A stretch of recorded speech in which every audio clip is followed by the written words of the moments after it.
been inspired by a lot of the community efforts that are going on. And just so you know, there are 82 voices and or groups like that in electorates around Australia. So if you want to take some hope, when the back of your mind says, oh, but what can an independent do? Or what can a local group do?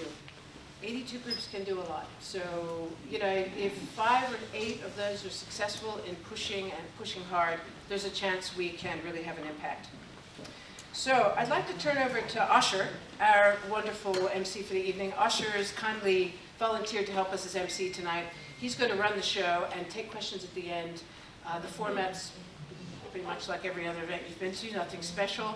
But we would like to engage with you. So if you have questions, we don't have a roving mic, so we're going to ask you to stand up, give a shout to Osher. He's going to repeat the question, and our panel will try to address it and have a discussion with you. Osher, if you don't know, is an amazing TV presenter, podcaster, book writer, but also tremendously concerned about climate change. And he told me before we started that he does 3 podcasts a week? Yes. And half of those are about climate change. So he's a legend. Thank you, Osher. Well, thank you. Thanks so much, Blair.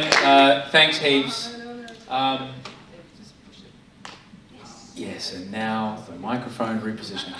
For those of you who don't know me, yes, I'm Osher Gunsberg, and you know, when I'm not counting roses in a very whispery voice, I make a lot of podcasts, as was mentioned. Since about 2013, I've been running basically 3 podcasts a week, and a lot of those have quite difficult, certainly difficult for me, conversations about climate change, but also very hopeful conversations about climate change. I'm grateful to be alongside this fantastic panel here, which we will welcome with rapturous applause once I have finished. Oh, you can do it now! Yay! If you wait till you hear the CVs, ladies and gentlemen.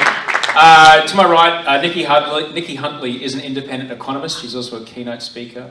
She's a highly experienced economist with broad-based expertise in both macroeconomics and microeconomic policy. She gained over more than 3 decades in financial investment, gained that experience over more than 3 decades in financial investment markets and in economic consulting, mostly for Deloitte Access Economics. In 2002, she was appointed as a counsellor for the Climate Council and admitted as an expert faculty member to Singularity University Australia. Ooh, fancy, Ray Kurzweil stuff there. Nicki is a frequent commentator in the media and is a regular guest on both the drama and the project. Please welcome Nicki.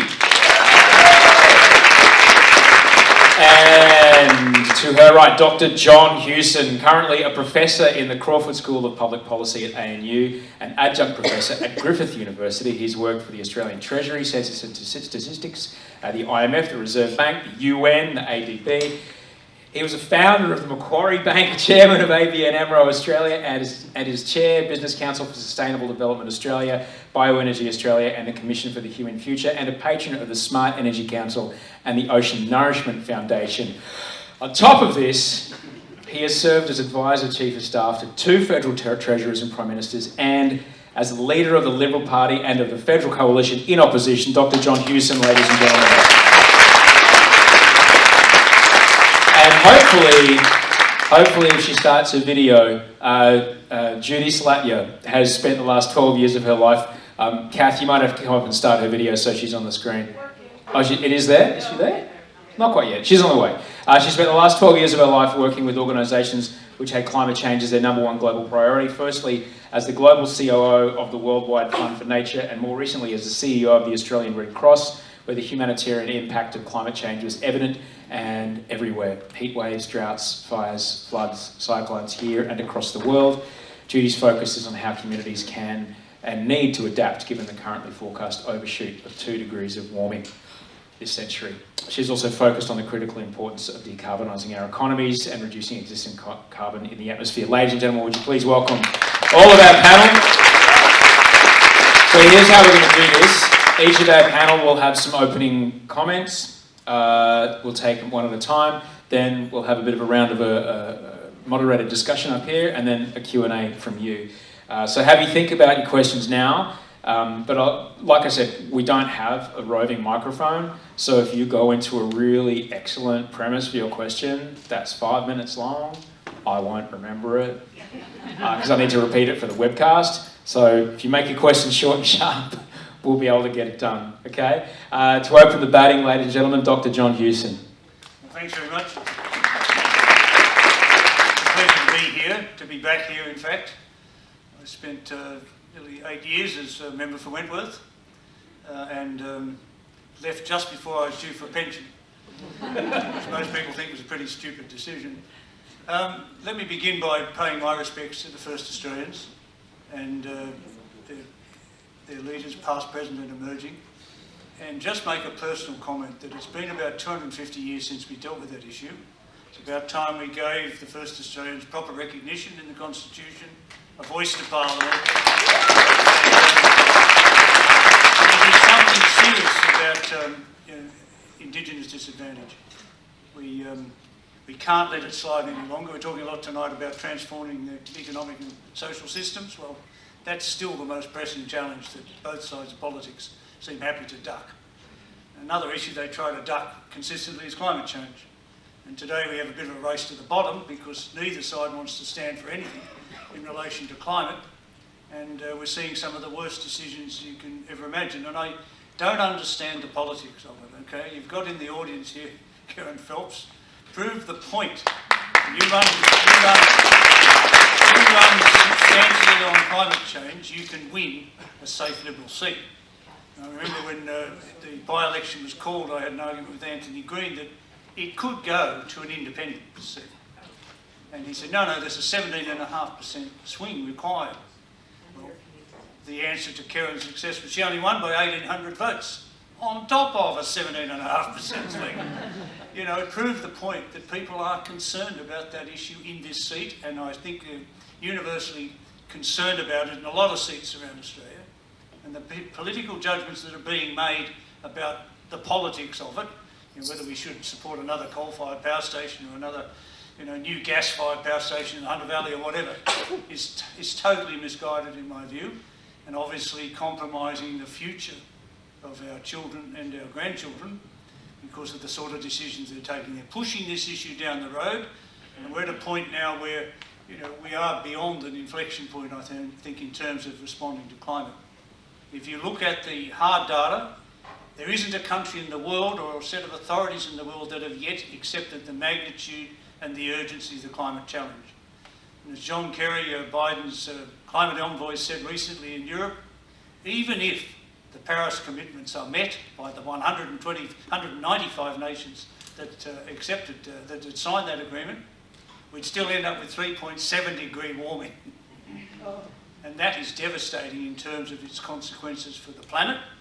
And yet the world is still playing games around this issue. And of course, in that context, Australia is a designated laggard.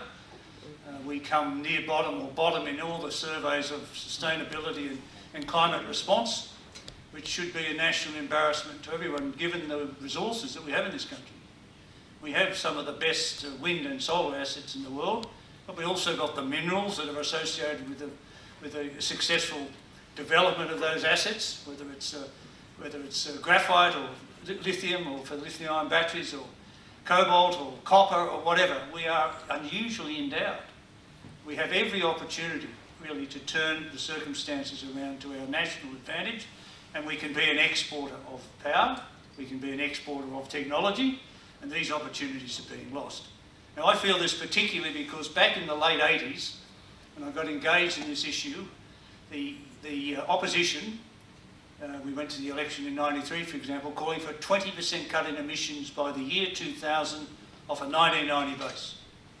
Just think about that. If we'd done each decade since then, we'd already be sitting at half our Paris level commitment. And we would have created hundreds of thousands of jobs and billions of dollars of growth and investment. And that's the price for not having responded decisively. And the costs of inaction people are starting to work out are much more than the transition costs to a low carbon society. And I'm sure that Nicki will probably have something to say about that, but the orders of magnitude are staggering, and yet they're ignored. And this is not an issue where you can just appeal to God and hope that he solves the problem. I think he might be moderately pissed off that you're doing real damage to the planet you say he created. So, having said that, I do think that this is an opportunity for Australia that's being squandered. And we're going into this next election, which will be, I think, this year, probably somewhere between September and November. The budget was designed just to keep the economic numbers going until, the economy falls off a bit of a cliff. and you know, all the other issues in the budget that had to be dealt with, aged care, childcare, women's issues, whatever, tick all those boxes.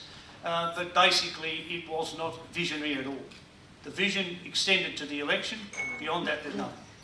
And this is an opportunity to think longer term and strategically about where this country could be, should be, and I can see us as a low carbon society. Net zero is not going to be good enough globally, but we can certainly get to be a low carbon society by mid-century. We've got 3 decades to do it. We need to front end load the response, but that's really where I think the issue sits today. Thank you so much, John. Now, I've seen Nicki's notes. There's some numbers coming, so strap in.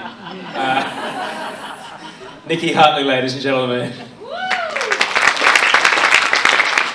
Forgive me if I do use notes because there are quite a few numbers in here, but I'll try and keep it not too overwhelming. Thank you. All these technical skills, and you know, I'm such a great guy too. And I can count flowers. So good evening, ladies and gentlemen, and any non-binary people here tonight. I too would like to pay my respects to the traditional owners of the land on which we meet. There is so much that we can learn from First Nations Australians if we just stop and listen for a time. I wanted to open with a quote, a slightly paraphrased quote from Charles Dickens, the opening lines to A Tale of Two Cities. Some of you might have read it. It is the best of times, it is the worst of times. It is the age of wisdom, it is the age of foolishness. It is the spring of hope, it is the winter of despair. Now those lines could well have been written not about the French Revolution, but about where we stand on our climate journey tonight. I think we could be foolish, we perhaps are being foolish, and I do feel a bit of despair. But I see the opportunity, and that makes me very, very hopeful. And I want tonight to leave you with 2 key messages. You know, what the cost of doing nothing is, but then what the opportunity of actually taking action is, and how we can all benefit from that. I know a lot of people get a little bit tired with the fire and brimstone, but I think it's really important that we don't be complacent. Much like the COVID virus, it's very easy to get into that period of complacency. But climate change is very real, and it is around us now. It's not something that is on the never. It is happening to us now, and those that don't realise the significance of wildfires here and in the US, of increasing floods, the severity of cyclones. We are seeing this everywhere, rising sea levels, melting sea ice, permafrost. All of these things, it's not just one-off events. These are things that are going to affect our entire biodiversity and biosystem, what scientists call the feedback loop. This is not just about the planet getting a little bit hotter and us having air conditioning running. This is about the very sustainability of life. So if I sound a little bit overdramatic, that's because as a member of the Climate Council, I get to talk to scientists quite frequently, and they scare the bejesus out of me. But the consequences of inaction, these projections of destructive forces of climate change, can certainly lead one to despair. But as I said, I'm going to leave you with a message of hope. But first of all, just to think about where some of the thinking is right now. The first is that the narrative of 15 or even 10 years ago, when I first started working in the climate economic space, not quite as long a history as John here, there was a mindset, perhaps because of Ross Garnaut's work, where he was asked to say, what will it cost us to impose a carbon tax or carbon price in Australia? And we were very much focused on those costs. We weren't looking at the costs of inaction or the benefits of action. And I think, unfortunately, that shaped our mindset now. But the message now is very clear. Inaction comes with inconceivable costs to lives and livelihoods, whereas action leads to new and sustainable economic opportunity. Now, I did say that I was going to throw a few numbers around. Osher did warn you. So here we go. The cost of extreme weather disasters in Australia has doubled since the 1970s. It was $35 billion over the decade to 2019. Economic damages in Australia, if you think we aren't vulnerable, they are around 7 times the global average. We are extremely vulnerable. The 2009 Black Saturday fires are estimated to have an economic and social cost of around $7 billion.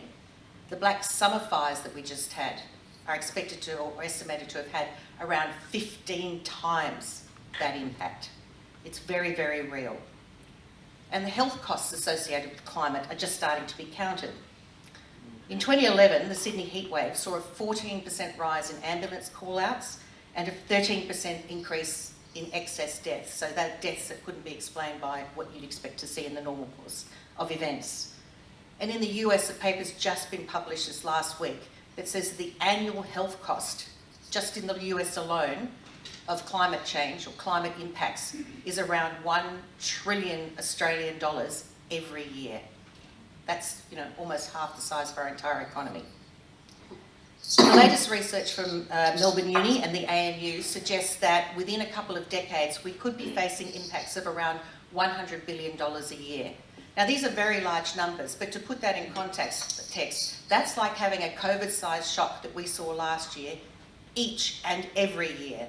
And of course, these are averages, so some years will be better, but some years will be an awful lot worse. Can you imagine the disruption to the economy? How would we ever work our way out of that? And the longer we delay, the greater the damage bill. And of course, there are other impacts that haven't been estimated here. We know now that the EU and potentially the US are considering carbon border taxes, so that if we don't pull our weight and we sit here going, oh, we'll get there eventually, let's hope the technology catches up, then we are going to have costs imposed on us by other countries. So we can't think that we can just sit here and do nothing and not be penalised for it. But that's enough of the hellfire and brimstone for the moment. So let's try and talk about some of the positives. That's just one side of the equation. So this government would talk about jobs and growth opportunities. Well, I can tell you that the clean energy opportunities are absolutely massive. And if you don't believe me, just have a look to what's happening in the UK, where they've had a proactive investment strategy to develop a green economy for quite a few years now. Over £40 billion worth of economic activity and over 200,000 jobs created. New COVID stimulus investments going to more than double that size of that activity. That's how seriously Boris Johnson is taking it. And my former colleagues at Deloitte Access Economics, we did some research last year, and they estimated the size of the economic prize here over the next few decades to be around $680 billion. That's mammoth, with around 250,000 new jobs over the next 4 decades. If you contrast that with the coal industry, that's 40,000 jobs. Lots of opportunity for us to transition from the jobs of the past to the jobs of the future. And Australia's done this before. We've done it when we changed our structures on tariffs. We had a manufacturing sector that has declined rapidly, monumentally, and yet we have found massive growth in the services sector. We can reinvent ourselves. Last year, the Climate Council commissioned a report from leading economists at Alpha Beta, and they looked at opportunities to support the clean economy during a recovery phase, specifically tied in with the COVID recovery. We found 76,000 jobs just to be created within 4 years around clean energy, ecosystem restoration, cleaner cities, and training and development, and of course transport. And all of these opportunities, every single one, delivered more benefits than cost, and they all had the ability to attract private sector investment. No one is saying that the government has to foot the entire bill. This is a joint opportunity. The ACT government's leading the way with initiatives like their newly announced electric vehicle policies, and many individual households are already saving money by transitioning to solar power, reducing your food waste, taking up more active transport. So although Australia is now emerging from the worst of the pandemic crisis, there is still the opportunity for us to have our federal government take a really strong lead to create all of these jobs, to create new opportunities, and to help us transition the way the rest of the world is before we get left behind. I just want to leave you with one last quote from Greta Thunberg, because we are talking about future generations here. You know, I don't understand, like John, why the government does not do more on this. It's like they're ignoring the science and they're ignoring the economics as well. It is just, it's willful ignorance. It's almost like saying, we don't value the lives of our children and grandchildren. We not only don't value them as much as ours, we just don't value them at all. Well, everybody believes that their children are priceless. I certainly am lucky to have 2 of mine sitting here tonight. You know, and why are we not acting for them? You know, I hope you all really raise your voices. But as I said, I want to leave you with a quote from Greta. "The climate crisis has already been solved. We already have all the facts and solutions. All we have to do is wake up and change."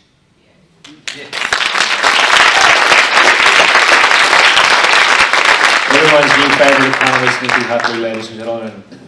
And we are very grateful that Judy Slatyer was able to join us. She was supposed to be with us here tonight. She was unable to make it from Melbourne. Can you hear us okay, Judy?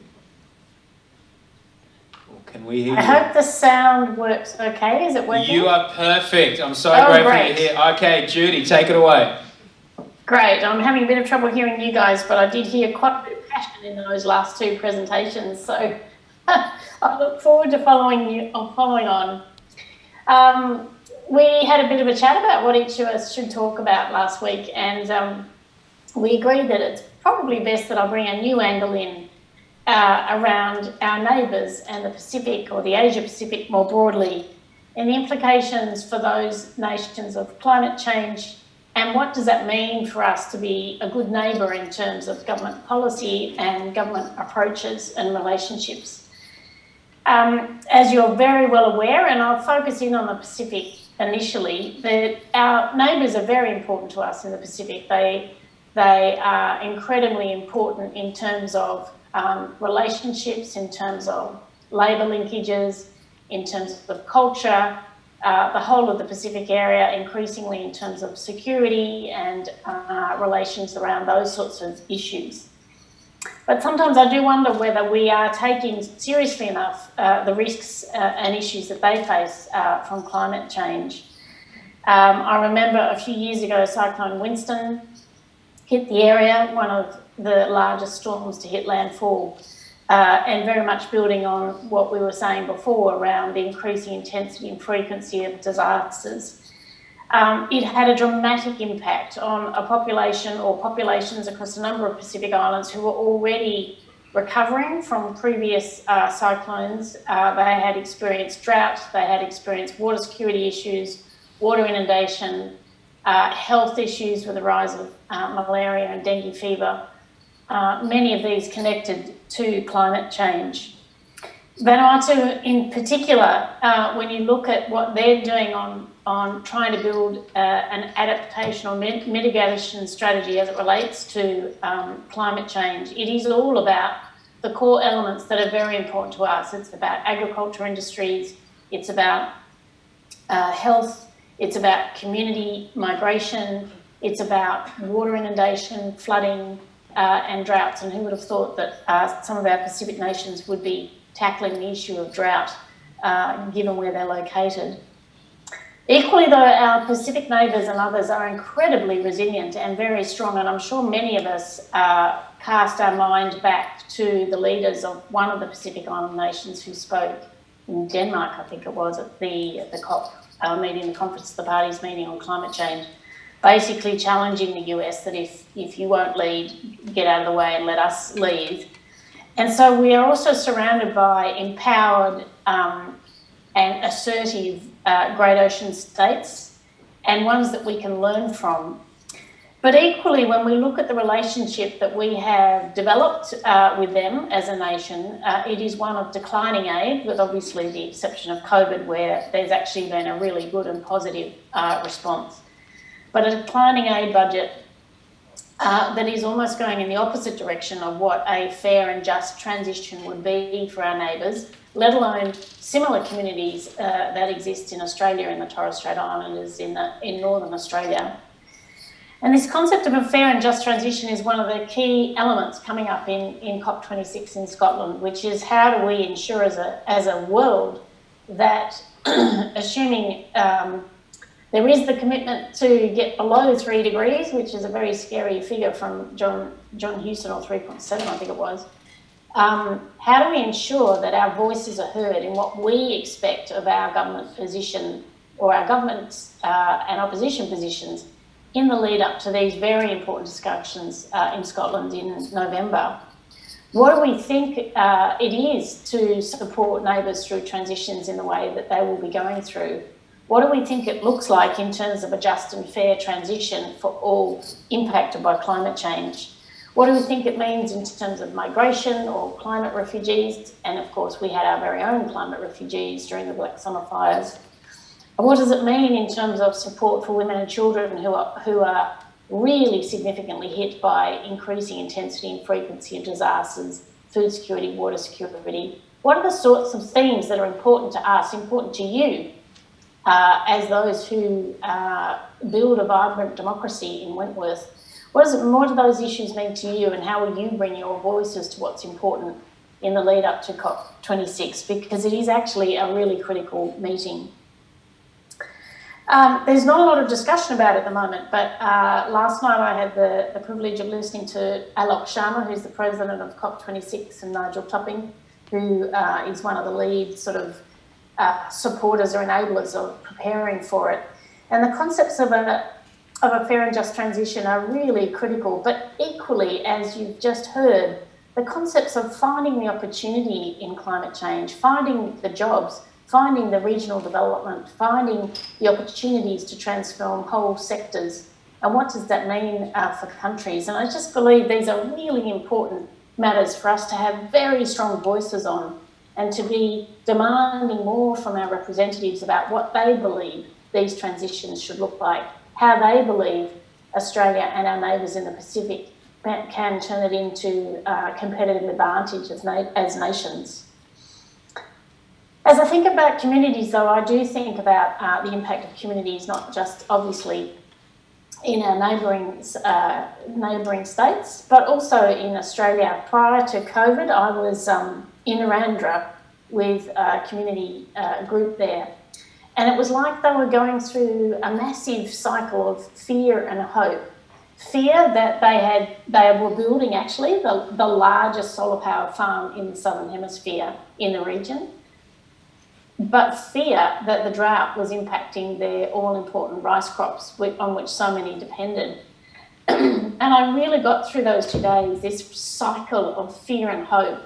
And it goes back to John's points about how do we lend our voice towards demanding a more decisive and more future-oriented plan for our country and what it looks like, not only as a country, not only as regions, but also how we are as a neighbour and how we behave as a global community on what is a massive issue that we all have to tackle with. That was the main thing that I wanted to talk about. I'm conscious of not being a talking head, and I hope you could all hear me clearly. I'm having a little trouble hearing back, so if I'm not responding in the way that you wanted, my apologies for that. But my plea to you is, as the voices of Wentworth and the voters of Wentworth, is to help your elected representatives shape a destiny for this country and what it can achieve, even in the context of climate change, and what it also means for this nation as it looks to its peers and its neighbours, and what sort of neighbour it wishes to be in a just and fair transition. Thank you very much, Judy. We can all relate to that. I can relate to everything that was said by the panel today. My wife is from Fiji. If anyone's spent any time there over the last few years, you'll know that what she's talking about is absolutely very real. My wife's family very much impacted by the storms that happened there this year, and it's terrifying. But, you know, we're here together because it's terrifying and we want to do something about it. It takes it clearly high. A system of government, it basically tells us that we're meant to communicate, we're meant to elect an MP and then communicate to that MP what it is that we want, the MP in our seat. I've actually had, and this MP would then take those wishes to Parliament. Now, I've actually had the opportunity to speak with our current MP, Dave Sharma. I've spoken with him twice, once on the telephone when I got in touch with his office and went through all that. It was cool enough. We had 20 minutes on the phone together. I invited him on my podcast. We spoke then quite publicly on my podcast. And look, he's really good at doing that politician thing where he kind of, like, oh, suddenly I'm his best friend. Oh, this is awesome. This is great. We're talking. And he really understands me. He really hears me. Well, what's that over there? And then, suddenly the question's gone. The answer's somewhere else. And no, I don't know what happened. And I've been doing my job a long time. He's very good at it. I think he believes, like most of us, and we talked about this when we were on my show, is like everyone who gets in the job, believes they're doing the right thing. He really does. He believes he's doing the right thing. And he says his party's actually doing a lot, and perhaps they need to be better at telling the story of what they are actually doing. But Wentworth voters are demanding much stronger action on climate. A new survey that was out this week shows that 7 out of 10 Australian voters want stronger action on climate. Nicki, can I come to you first? What's the disconnection between what his electorate wants, what this electorate wants, and what Dave Sharma's actually able to deliver? Well, I think it's part of the problem, and maybe John can answer this better than I, but with the way I see politics is that the parties work, and Dave Sharma and others might actually genuinely believe that they should be doing more, but the voices that control what happens in the party view are not listening to those more moderate voices at the moment. That's where the Conservative side of politics is, and in fact the Labor Party is doing the same thing. I mean, you've got Joel Fitzgibbon on one side blowing them up, and everybody is so scared that they're going to lose certain seats in Parliament that they're, I phrase it that they're more worried about 40,000 coal workers than they are about 25 million other Australians. And and with all respect to everybody in those industries, we owe them support for transition. But, as I outlined, there's lots of opportunities there. So let's help that. We've seen people do it in the past. Let's help them do it again. It's incredibly frustrating. It's incredibly naive. The evidence is so clear. And, there are days when I wake up and just want to hit my head against a brick wall because I can't understand it. For a government that is so, we believe in the evidence, we believe in the economics, you obviously don't. So it's frustrating. John, you've had more experience of this than anyone besides Karen, I guess, in the room. Where do you think the disconnect is? Well, I think the point that Nicki made is right. I mean, they feel constrained by the leadership of the party and the positions they take. I think if you actually went around all of the parliament on both sides of the major parties plus the independents, you'd have an overwhelming concern about the fact that we weren't responding to climate. Yet the leadership of both parties has got a race to the bottom to see who can do least and not offend anybody to get to the next election. And you shouldn't ask me because I lost an election by telling people what I thought should be done. But I do think it's the only way to go. And I think right now the electorate, your 7 out of 10 is right. And I think that there is a mood there that they want decisive leadership, they want change. And it is a question of transition. We're not going to dump the 40,000 coal workers. We're going to transition them, retrain them, relocate them, re-educate them, whatever. And that's an easy process for a country as wealthy as Australia. The cost of doing that is not much. And there have been union leaders in the coal sector that I've heard speak out and say, look, we are not worried. We know that it's going to change. We know the world's moving away from thermal coal. BHP and Rio have moved away from thermal coal. We know it's happening. We need to know something about the security of our future. Yet we have closing power stations in Victoria and in South Australia, no transition whatsoever. Hundreds of people suddenly thrown out of work. Communities in the Latrobe Valley, for example, around Port Augusta, left to just grapple with the fact that suddenly they don't have jobs, they don't have any sort of economic base to those communities. Now that's grossly irresponsible, yet they've done it. Both sides of politics have actually done that. And I just don't understand it. I mean, the arguments are, the position is put the arguments in a way that they will understand it and be prepared to fight within the party for it. I mean, take an example. They don't want to pay attention to climate science. They ignore the significance of the science. And it's an overwhelming body of peer-assessed science. Just imagine in terms of the COVID-19 pandemic, if they hadn't listened to the medical advice, the science, the evidence, and they just let it run. No social distancing, no masks, no border closures. Imagine the chaos and trauma and impact on health and medicine and the medical system, the hospital system and so on, that would have ensued.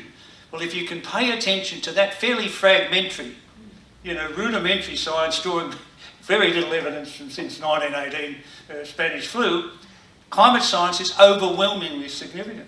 So what is it that you get this disconnect? Yeah, I don't understand. I saw a heap of graphs where it's like, this is the curve, here's the capacity, we have to stay under this curve, otherwise if we reach this, we're stuffed. Now, I've seen similar graphs that involve temperature, but for some reason, I can't make sense of that. But it's the same thing.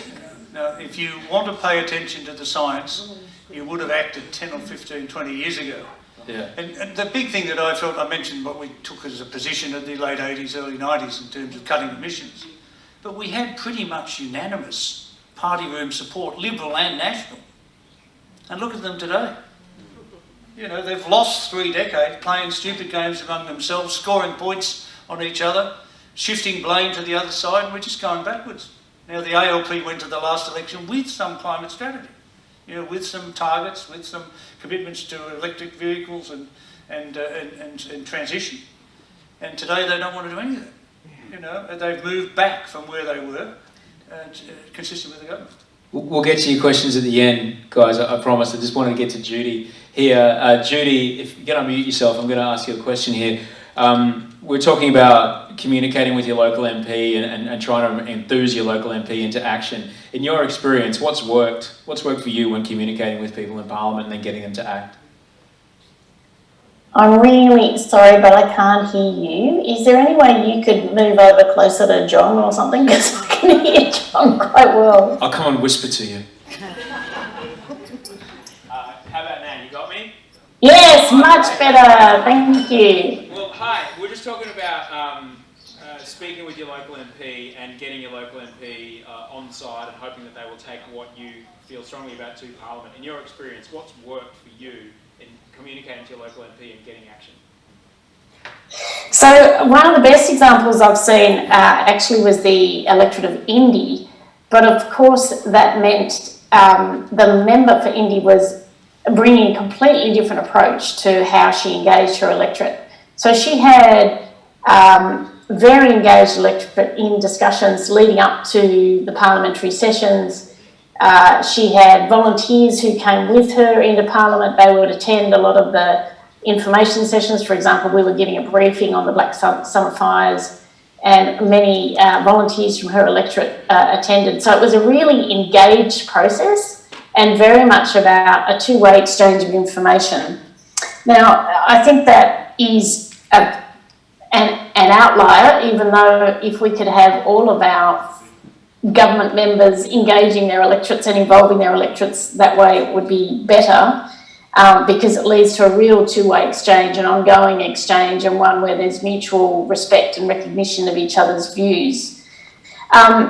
But in terms of other techniques that I've seen in sort of working with, communicating with people in Parliament, it is very much around some of the discussion, some of the points made earlier about what is the opportunity here and how to grab the opportunity and what are the risks.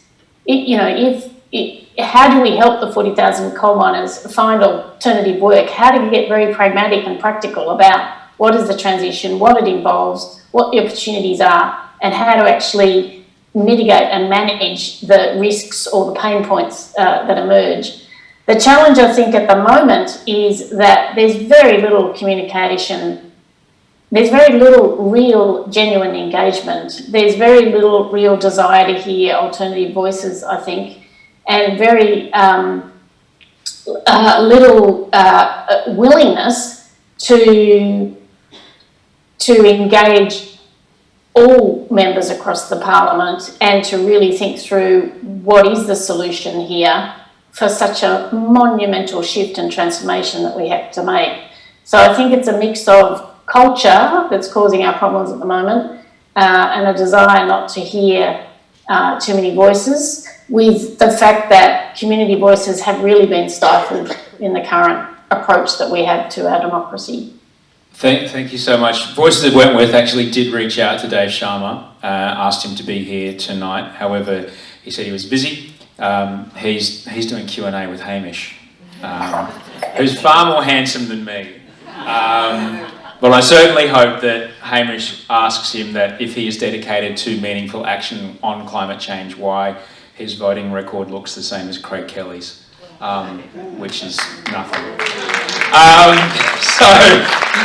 So Nicki, just a question, like for our electorate, as an economist, I think it's important for this particular electorate.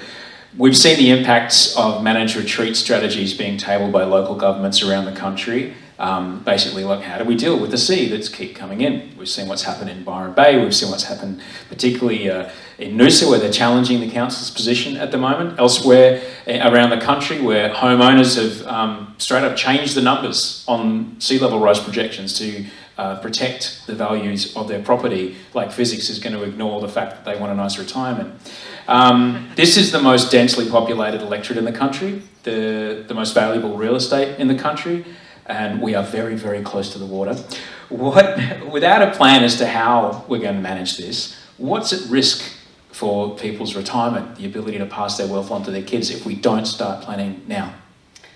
Well, it's not just your physical property. You know, every single investment that you make, if the companies you're investing in aren't dealing properly, not just with mitigating their own emissions, but with actually understanding where the risks they are exposed to are, you're up for potentially, you know, just squillions to be wiped off share markets in the coming years. Is that an actual number? That's a technical number that only very special economists are allowed It's to an use.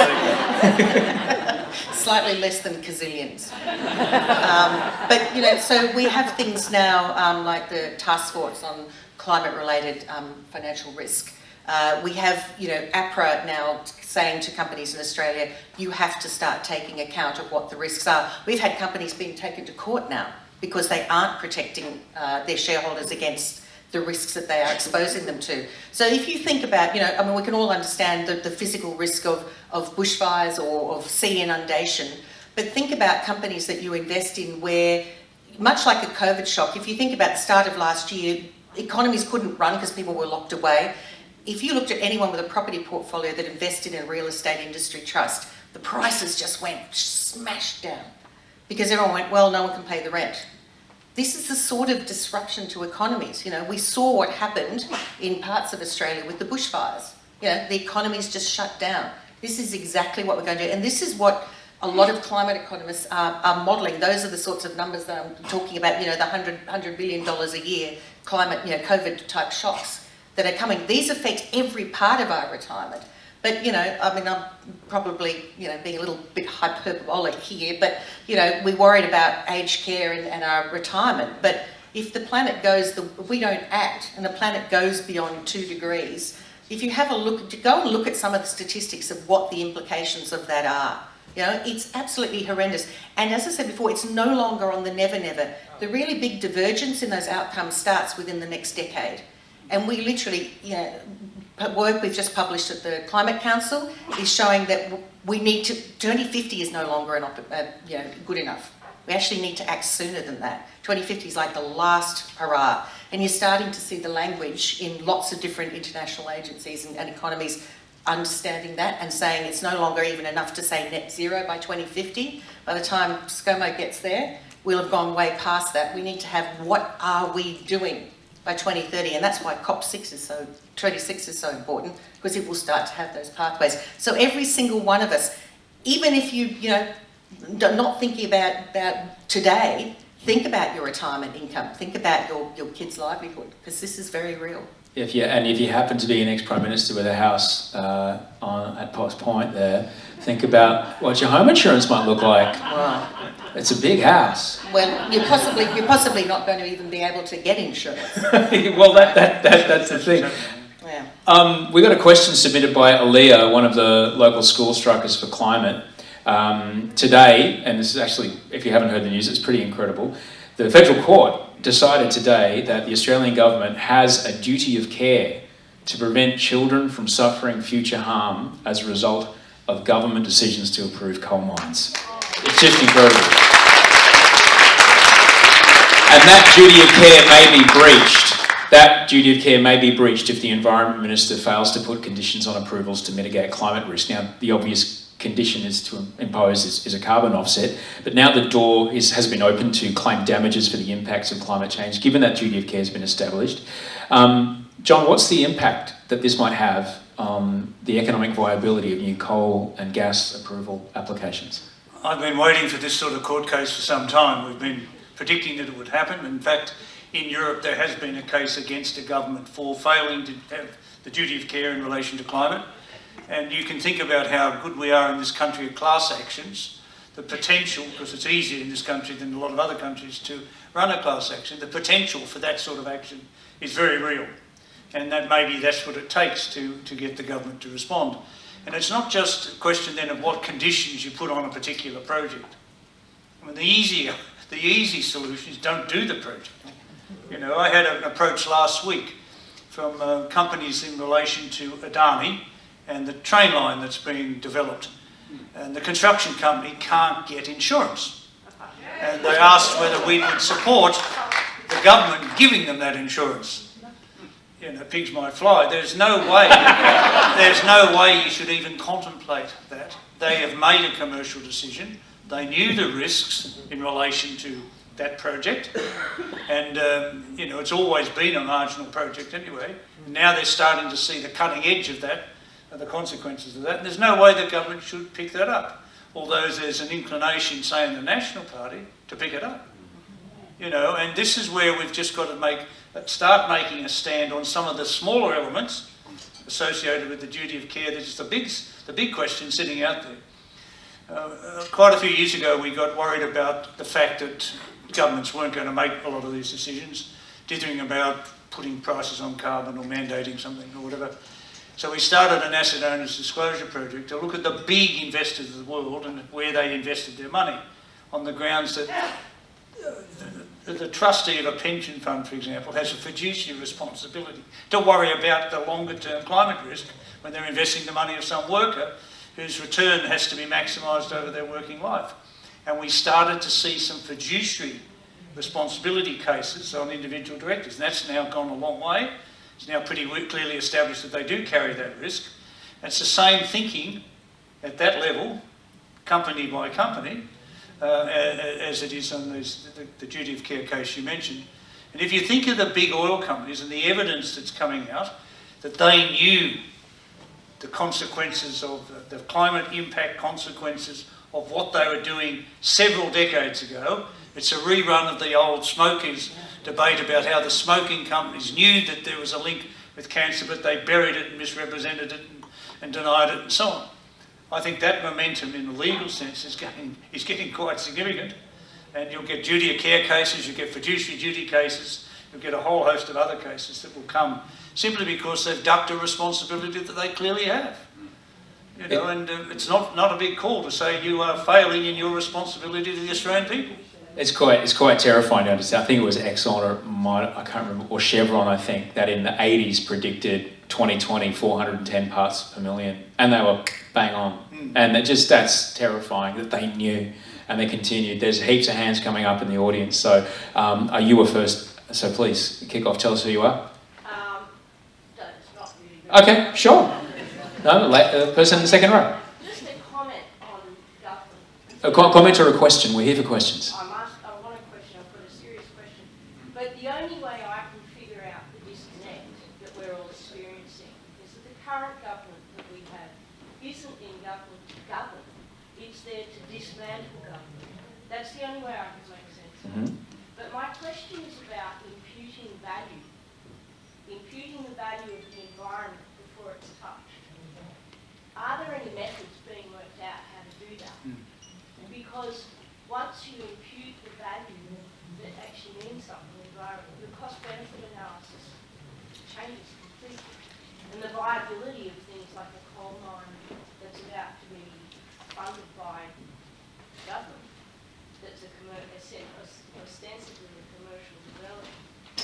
Well, it doesn't stack up anyway, but massive figures can be quoted. I mean, in a world where justice and fairness doesn't have currency, there is no currency for those ideas at the moment.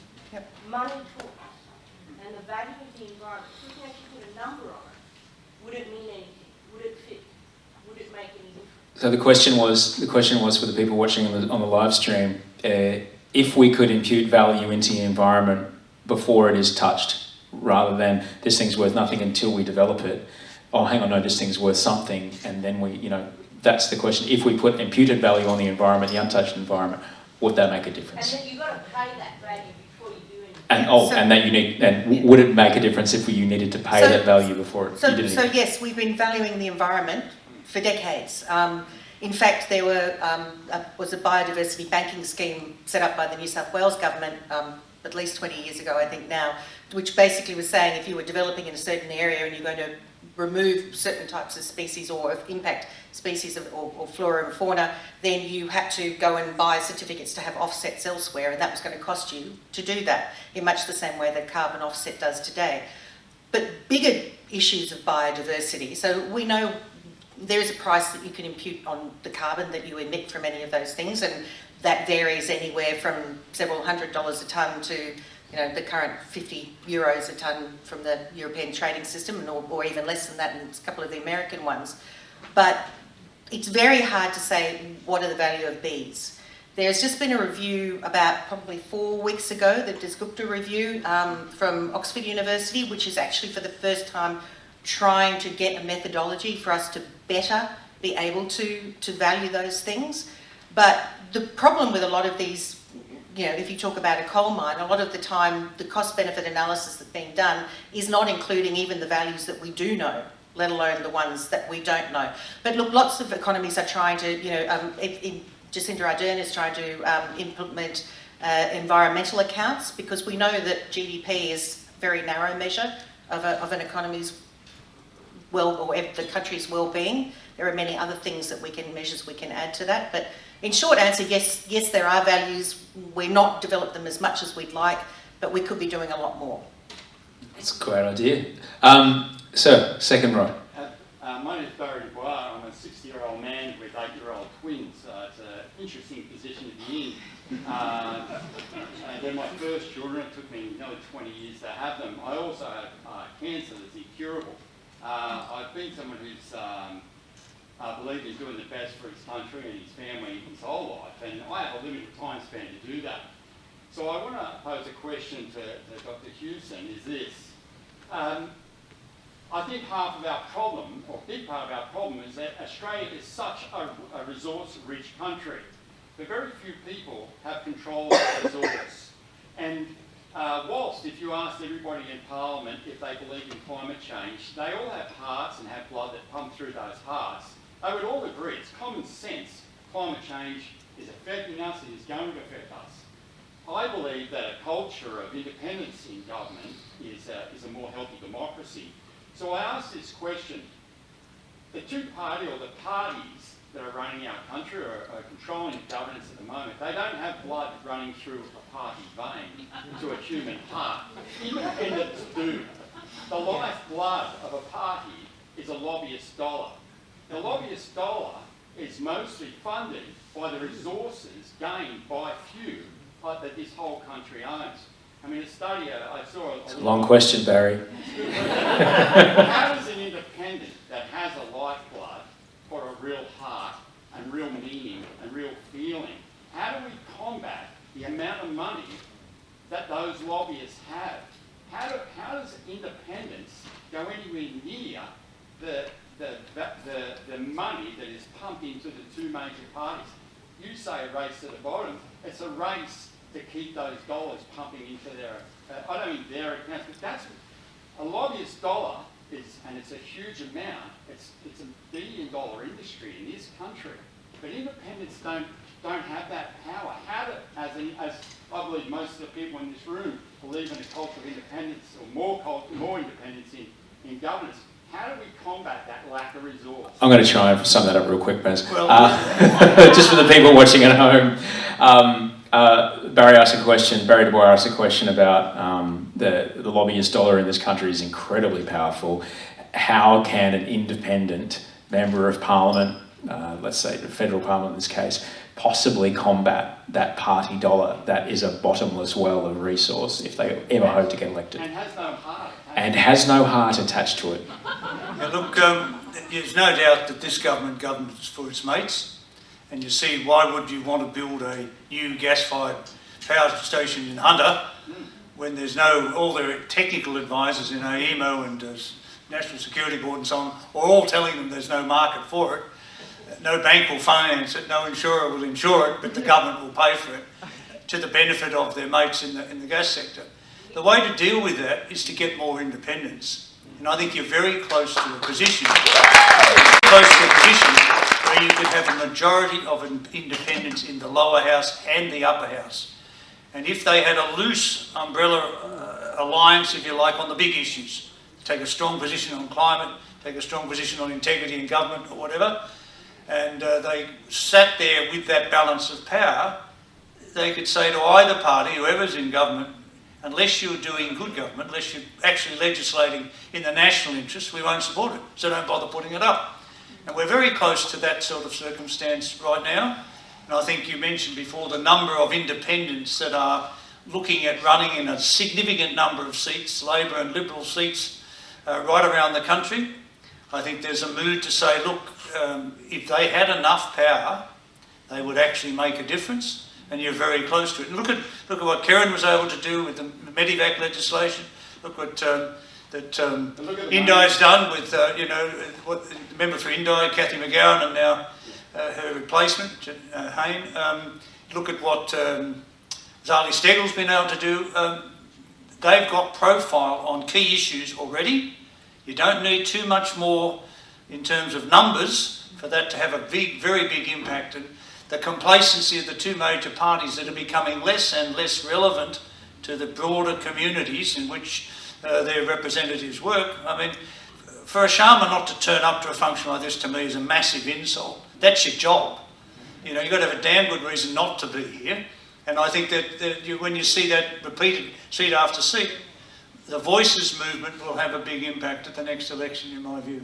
Let's hope.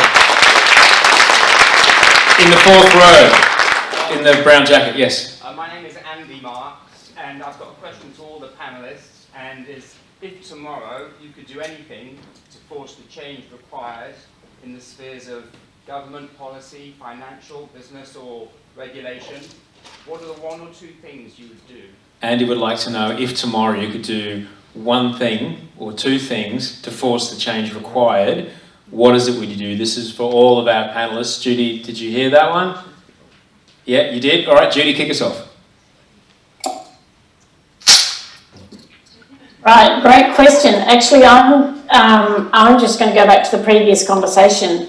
If the one thing I could do would be to improve the participation and the way democracy works through a greater number of issue-led independence, that's what I would focus my attention on. John? If I've got the power, just replace the current lot completely. But if I don't, try and clean up existing politics. Change the campaign funding rules, require truth in advertising, hold them accountable for false and misleading conduct, clean up lobbying, clean up parliamentary processes, give them real power to scrutinise governments, to hold governments to account. The Senate estimates process is getting a lot weaker these days. They're the sort of things I think you can do. Both sides of politics know that, and they always say that they would do it, but they never do because they think they can exploit the loopholes in the current system better than the other side. Yeah. That's a very sad position to end up with, because you end up with the power of the money, the dollar, through campaign funding, which is manifested itself, as you've seen, over the years. I mean, to have a $160 billion development of the offshore LNG industry and not have those companies pay tax for 20 years seems to me a bit of an exploitation of a privileged position at the expense of the national interest. And there are many examples, as was said in the mining sector before. Nicki, economic factors have always been great motivators. Speeding fines help people slow down, for example. Got down on Oxford Street doing 47. It's now a 50 zone, in case you're wondering. What are the one or two things that you would put in place? What are some economic motivators, perhaps, that you would put in place to force change? Well, yeah, I would have liked to have seen a price on carbon, and unfortunately that got unravelled. But given that's no longer an option, if I'm ruler for a day, I'm going to just grab every policy. The biggest things are obviously the energy sector. So I'm going to say no new investment in any fossil fuel from today, and everything phased out within the next 10 years with a transition plan to get into renewables and storage and make it work as quickly as is feasible. There's lots of work that needs to be done, and you know, can't tap your fingers. The building sector, clearly we can invest in energy efficiency, put the right incentives in place, give low-income households things. You know, state governments give households energy vouchers to pay their bills. How dumb is that? Give them the money to spend on, so they demand less energy every single year rather than having one voucher that they've got to come back for year after year. Well, you mean put a panel on the roof instead? Put everything, you know, bats in your roof, better glazing on your windows, everything that can, even buying a more efficient fridge. You know, New South Wales government's got a program that helps, you know, low-income households to do these things, especially in social housing. And the transport sector, electrify everything. When you've got your renewables up and running to, you know, maximise the grid, then that solves our transport, which is another big emitter. So there's just a few things that have very big impact very quickly. How's that good? Yeah. Great. Well, when you and Baz run as independents, it'll be awesome. You've got the game plan ready to go. We can start tomorrow. We can start tomorrow. You're talking sense here. You've got to stop that. It actually sounds sensible. I love it. So one final kind of question from me before we wrap up, because we've been going for an hour. Everybody here on the panel, and everyone surely in the room, you're in the room because you've seen the facts. You've seen the facts and they terrify you. You look at your kids and go, what are we doing? How do you, and you talk with scientists who are probably quite, I dare say, I don't know, have challenges connecting emotionally sometimes, I guess, because they're all kind of numbery people. But you said to yourself, you talk to scientists that absolutely terrify you. When you look at your kids, when you think about the grandchildren that you may have or may not have, how do you, I didn't mean to single you out, I'm really sorry. We met before the show. You said you didn't watch Baloo because you don't have kids yet. I'm sorry. Anyway, how do you get out of bed? How do you get out of bed and keep doing it when, like, let's face it, we're not going to get to 3 degrees. Like, we hit 2, things kind of start to fall apart. So how do you get out of bed? How do you stay happy? How do you get to bed at night and sleep through the night?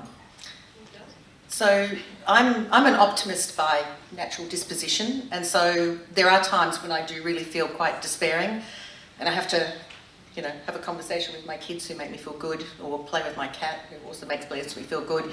But you know, I do see that there are solutions to this, and there are plenty of goodwill people out of here. There are lots of problems beyond climate change that worry me as well. I do a lot of work in the social impact space, and you know, Indigenous disparity, you know, gender equity, all of these things bother me.